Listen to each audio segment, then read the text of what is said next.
Dasal para sa mga pari, marami ang aanihin, ngunit kakaunti ang mga manggagawa.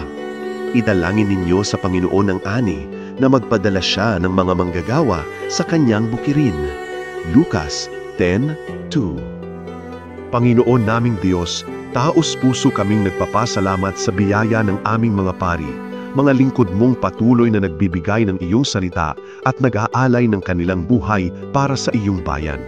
Kapag sila ay napapagod, palakasin mo. Kapag sila ay naguguluhan, liwanagan mo.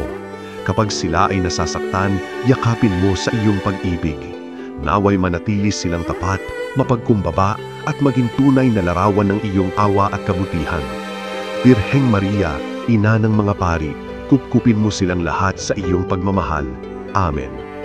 Ipinalangin natin ang ating mga pari, ang mga lingkod ng Diyos na araw-araw nag-aalay ng kanilang buhay para sa atin. Sundan ng Getselani Today para sa mga araw-araw na dasal at pagninilay.